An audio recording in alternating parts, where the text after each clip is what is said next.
இப்போ காமனாக டெய்லியும் எனக்கு ஒரு ஹெட்டேக் இருக்குது அப்படின்னு சொன்னால் பேசிக் அப்படின்னு பார்த்துக்கிட்டோம்னா பிகாஸ் ஆஃப் இன்டைஜஷன் இருக்கலாம், ஸ்லீப் இல்லாமல் இருக்கலாம், பிகாஸ் ஆஃப் ஸ்ட்ரெஸ் இருக்கலாம்.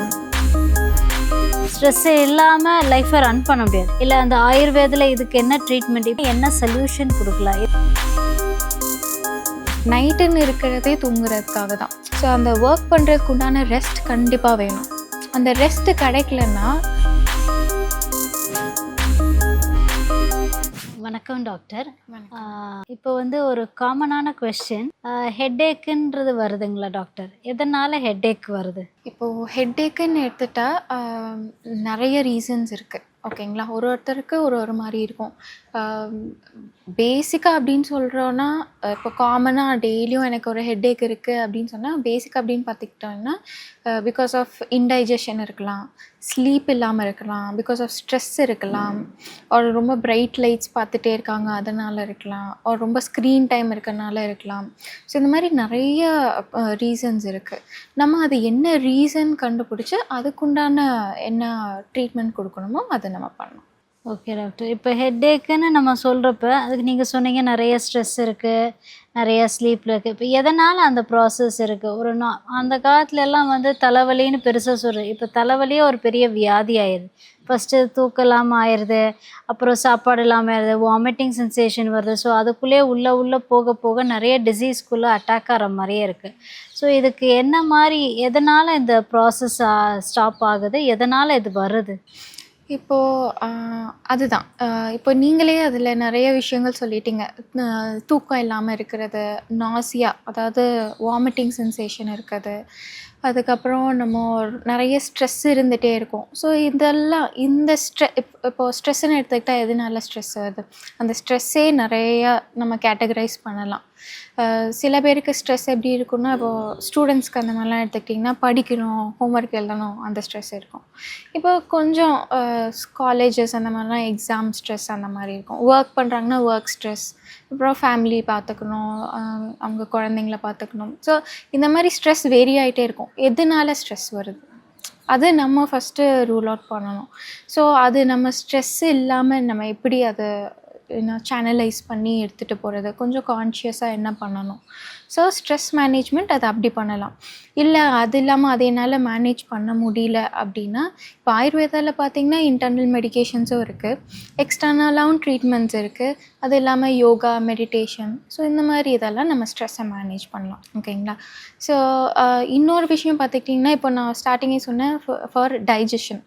இப்போது டைஜஷன் நம்ம ப்ராப்பராக இருந்தாலே நம்ம பாடியில் மோஸ்ட் ஆஃப் த இஷ்யூஸ் இருக்காது. இப்போது ஒரு டிசீஸ் இருக்குது அப்படின்னா நம்ம மெயினாக பார்க்க வேண்டியது டைஜஷன். நம்ம ஃபஸ்ட்டு கேட்குற கேள்வி, உங்களுக்கு டைஜஷன் எப்படி இருக்குது, நல்லா பசி எடுக்குதா, ப்ராப்பராக டைஜஸ்ட் ஆகுதா, ப்ராப்பராக மோஷன், யூரின் இதெல்லாம் போகுதா. ஸோ இதெல்லாம் நம்ம ப்ராப்பராக அந்த டெய்லி ரொட்டீன் நம்மளுக்கு ப்ராப்பராக இருந்துட்டாலே மோஸ்ட் ஆஃப் த இஷ்யூஸ் இருக்காது. ஸோ இந்த மாதிரி நிறையா நம்ம கேட்டகரைஸ் பண்ணிட்டு போகலாம். இப்போ ஆயுர்வேதாவில் இப்போ நீங்கள் சொல்கிறீங்க இதெல்லாம் குறைக்கணும். இப்போ எதை நம்ம இதை ரெகுலராக நம்ம ஒர்க்கில் கண்டினியூ பண்ணுறதுக்கோ, இல்லை அந்த ஆயுர்வேதில் இதுக்கு என்ன ட்ரீட்மெண்ட், இப்போ இது சிம்பிளிஃபை பண்ணணுன்னா என்ன சொல்யூஷன் கொடுக்கலாம்? இதுக்கு சால்விங் என்ன கண்டென்ட்? ஸ்ட்ரெஸ்ஸே இல்லாமல் லைஃப்பை ரன் பண்ண முடியாது. Stress is committed. ஒவ்வொரு ஸ்டூடெண்ட்ஸுக்கு காலேஜ்னா ஒரு ஹஸ்பண்ட், ஃபேமிலி, ரன்னிங்னா அது ஒரு பட் இது ரொட்டீன் லைஃப். அந்த காலத்துலேயும் ஸ்ட்ரெஸ் இருந்துச்சு, பட் அது இஷ்யூ கிடையாது. இப்போ ஏன் எல்லாத்துக்கும் ஒரு இஷ்யூ ஆகுது? ஏன் அந்த ப்ராசஸ் பெரிய ஒரு சேனலைஸ் ஆகுது, பெருசாக வர ஆரம்பிக்குது? இப்போது ஸ்ட்ரெஸ், இப்போது நம்ம normal day to day life அப்படின்னு பார்த்துக்கிட்டிங்கன்னா எல்லோரும் யூஸ்வலாக பண்ணுற ஒர்க்கு தான் நீங்கள் சொன்ன மாதிரி. பட் அந்த ஒர்க்கே நிறைய பேர் அது ஸ்ட்ரெஸ்ஃபுல்லாக எடுத்துக்கிறாங்க. ஐயோ இது பண்ணணுமா அப்படிங்கிற மாதிரி. இப்போது நம்ம ஒரு டெய்லி ரொட்டீன் எடுக்கிறோம் அப்படின்னு வச்சுக்கோங்களேன். மார்னிங் எழுந்திரிச்சோடனே நம்ம என்ன பண்ணுவோம்? ஆஸ் யூஷுவல் நம்ம பாத்ரூம் போகிறது, ப்ரஷ் பண்ணுறது, குளிக்கிறது, இதெல்லாம் ஒரு ஸ்ட்ரெஸ்ஸோடு நம்ம பண்ணுறது இல்லையே. ஒரு டெய்லி ரொட்டீன் நம்ம பண்ணுறோம். எதனால் பண்ணுறோம்? ஃபார் நம்மளோட பேசிக் ஹெல்த்துக்கும் நம்மளை சரௌண்டிங் ஹெல்த்துக்கும், எல்லாமே என்விரான்மெண்ட் எல்லாம் சேர்த்து தான். ஸோ இந்த மாதிரி ஒரு டெய்லி ரொட்டீன் நம்ம யூஸ்வலாக நம்ம பண்ணிகிட்டே இருக்க ஒரு விஷயம், அது அவ்வளோ நம்ம ஸ்ட்ரெஸ் எடுத்துக்கிறது இல்லையே. இதுவே மற்ற விஷயங்கள் ஏன் அவ்வளோ ஸ்ட்ரெஸ் எடுத்துக்கிறோம்? அதுவும் ஒரு டெய்லி ரொட்டீன் மாதிரி, ஓகே இது நம்ம பண்ணணும், இட் இஸ் அவர் டியூட்டி அப்படின்ட்டு நம்ம கொண்டு போயிட்டாலே அதுலேயே பாதி ஸ்ட்ரெஸ் இருக்காது.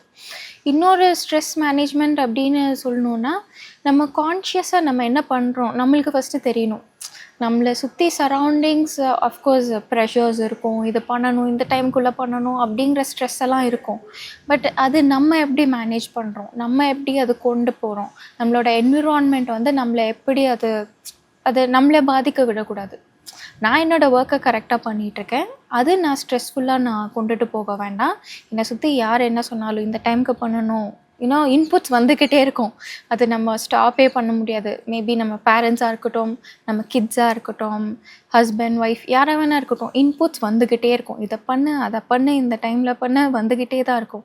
பட் அது நம்மளுக்குள்ளே எடுத்துக்காமல் நான் கரெக்டாக தான் பண்ணிகிட்ருக்கேன், என்னோடய ஒர்க்கை நான் கரெக்டாக ஃபாலோ பண்ணிகிட்ருக்கேன் அப்படின்ட்டு நம்மளோட ஒர்க்கை நம்ம ப்ராப்பராக பண்ணாலே, வெளியில் இருக்கிறதெல்லாம் நம்மளை உள்ளே எடுத்துக்காமல் இருந்தாலே ஸ்ட்ரெஸ் இருக்காது. இப்போ சித்தாவுக்கும் ஆயுர்வேதாவுக்கும் என்ன டாக்டர் வித்தியாசம்? இப்போது Siddha and Ayurveda almost same தான். சித்தா வந்து we have the scripts in Tamil, so ஃபுல்லாக தமிழில் தான் இருக்கும், நம்ம தமிழில் தான் படிக்கணும், and it's within Tamil Nadu.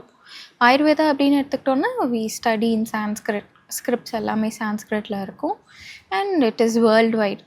So medicines, herbs அந்த மாதிரியெல்லாம் பார்த்திங்கன்னா இட்ஸ் ஆல்மோஸ்ட் சேம் தான். ஆயுர்வேதாவில் நம்ம லைஃப் ஸ்டைலை வந்து நம்ம பீஸ்ஃபுல்லாக வச்சுக்கிறதுக்கு என்ன பண்ணலாம்? இது ரொட்டீனுன்னு சொல்கிறீங்க, இது டெய்லி ரொட்டீனு, இதுக்கு டென்ஷன் வேண்டான்னு சொல்கிறீங்க, ரைட். இப்போ இது டென்ஷன் இல்லாமல் ஆக்கிறதுக்கு, பீஸ்ஃபுல்லாக ரன் பண்ணுறதுக்கும் இந்த ஆயுர்வேதாவில் என்ன சிம்டம்ஸ் இருக்குது, ஹாப்பியாக நம்ம ஜேர்னியை கண்டினியூ பண்ணுறதுக்கு என்ன மாதிரி நம்ம ஸ்டெப்ஸ் எடுக்கலாம் டாக்டர்? இப்போது ஆயுர்வேதா லைஃப் ஸ்டைல் அப்படின்னு சொல்லிட்டாலே அதுக்குன்னே தனி சாப்டர்ஸ் எல்லாம் இருக்குது. சே ஃபார் டெய்லி ரொட்டீன் அப்படின்னு சொல்கிறேன்னா ஆயுர்வேதாவில் தினச்சரியா அப்படின்ட்டு இருக்குது. ஸோ அந்த டெய்லி ரொட்டீனே நிறைய பேர் ப்ராப்பராக ஃபாலோ பண்ணுறதில்ல. சே ஃபார் இன்ஸ்டன்ஸ் கரெக்ட் டைமுக்கு தூங்குறது, கரெக்ட் டைமுக்கு எந்திரிக்கிறது. இப்போது நைட் அது ஒரு கம்ப்ளைண்டாகவே இருந்துகிட்ருக்கு, காலையில் சீக்கிரம் எந்திரிக்கல நிறைய கம்ப்ளைண்ட்ஸ் வீட்டில் இருக்கும். ஏன் காலையில் சீக்கிரம் எந்திரிக்கல, லேட்டாக தூங்குறனால சீக்கிரம் எந்திரிக்க முடியல. ஸோ அது ஒன் ஆஃப் த ரொட்டீன். இப்போது அந்த காலத்துலலாம் பார்த்திங்கன்னா மேக்ஸிமம் அவங்க டின்னரெல்லாம் 7க்குள்ளே முடிச்சுட்டு மேக்ஸிமம் 8-9 தூங்க போயிடுவாங்க. சில பேர்லாம் நம்ம தாத்தா பாட்டி அவங்கெல்லாம் 7க்கே தூங்க போயிடுவாங்க. So the dinner will be even more early, 6 o'clock சாப்பிட்ருவாங்க. ஸோ அந்த மாதிரி ஒரு ரொட்டீன் இருந்துச்சு. ஸோ அந்த மாதிரி நைட்டு சீக்கிரம் தூங்குறப்போ மார்னிங் வந்து சீக்கிரம் எழுந்திரிச்சிடுவாங்க. இப்போ தூங்குறதே எப்படி சொல்கிறது, தூக்கம் வரும் ஆனால் தூங்க மாட்டாங்க. ஏன் தூங்க மாட்டாங்க? மேபி இந்த மொபைல் ஃபோன்ஸ், லேப்டாப்ஸ், மூவிஸ் பார்க்குறது, ஒரு வெளியில் ட்ரைவ் போகிறது, இந்த மாதிரி இருந்துகிட்ருக்கோம். இன்னொரு டைப் எப்படின்னா, எனக்கு தூக்கமே வரல, எதனால நான் ஏதோ ஒன்று யோசிச்சுட்ருக்கேன், பண்ணிகிட்ருக்கேன், ஸோ இதனால தூக்கம் வராமல் இருக்குது. ஸோ சில பேர் வந்து அவங்களுக்கு தூக்கம் வருது, ஆனால் அது வந்து அந்த ப்ராப்பர் டைமுக்கு தூங்காமல் அதை அப்படியே போஸ்ட்போன் பண்ணி நைட்டுன்னு இருக்கிறதே தூங்குறதுக்காக தான். நம்ம ஃபுல் டே ஒர்க் பண்ணிகிட்ருக்கோம். ஸோ அந்த ஒர்க் பண்ணுறதுக்கு உண்டான ரெஸ்ட் கண்டிப்பாக வேணும். அந்த ரெஸ்ட்டு கிடைக்கலன்னா நீங்கள் நெக்ஸ்ட் டே எப்படி மறுபடியும் ஒர்க் பண்ணுவீங்க? ஆப்வியஸ்லி டயர்ட்னஸ் இருக்கும், அந்த ஒர்க் ப்ராப்பராக பண்ண முடியலங்கிற ஒரு ஸ்ட்ரெஸ் இருக்கும், கரெக்டுங்களா? ஸோ இதெல்லாம் நீங்கள் ஒரு இது ஸ்கிப் பண்ணால் நெக்ஸ்ட் டே ரொட்டீன் கண்டிப்பாக அது கொலாப்ஸ் ஆகும். அது நம்ம எப்படி கரெக்டாக பண்ணணும்னு யோசிப்போம், அது ஒரு ஸ்ட்ரெஸ் ஆகும். இது டைமுக்கு முடிக்கணுமே, லேட்டாக இருந்துச்சிட்டோமே, பசங்களை ஸ்கூலுக்கு அனுப்பணுமே, ஸோ இந்த மாதிரி ஸ்ட்ரெஸ் எல்லாம் வந்துக்கிட்டே தான் இருக்கும். ஸோ காலையில் எந்திரிக்கிறதுலேருந்து நைட்டு தூங்குற வரைக்கும் அந்த ஒரு ரொட்டீன் நம்ம ப்ராப்பராக ஃபாலோ பண்ணிட்டாலே நிறைய விஷயங்கள் ப்ராப்ளம் இல்லாமல் இருக்கும். ஹெல்த் வைஸாக இருக்கட்டும், இப்போ ஸ்ட்ரெஸ் ரிலேட்டடாக இருக்கட்டும், எதுவாக இருக்கட்டும், நிறைய ப்ராப்ளம்ஸ் இல்லாமல் இருக்கும். ரொம்ப ரொம்ப தேங்க்ஸ், நீங்கள் சொன்னதுக்கு நிறைய இன்ஃபர்மேஷன் கொடுத்துருக்கீங்க. ஒரு ஆயுர்வேதானா என்ன, சித்தானா என்னன்னு நிறைய பேருக்கு கன்ஃபியூஷன் இருக்க தான் செய்யுது. சின்ன ஈவன் தோ 2K கிட்ஸ் வந்த ஜென்ரேஷன் கூட நிறைய பேருக்கு அந்த கொலாப்ஸ் இருக்குது. மெடிசன்ஸும் சரி, அதோட ப்ராசஸிங்கும் சரி, அதை நீங்கள் நல்லா சொல்லியிருக்கீங்க. இந்த ஜென்ரேஷனுக்கு ஏற்ற மாதிரி அந்த ஸ்லீப்பிங் டைம் வந்து ரொம்ப நீங்கள் சொன்னது வந்து ரொம்ப யூஸ்ஃபுல்லாக இருந்துச்சு. ரொம்ப தேங்க்யூ டாக்டர்.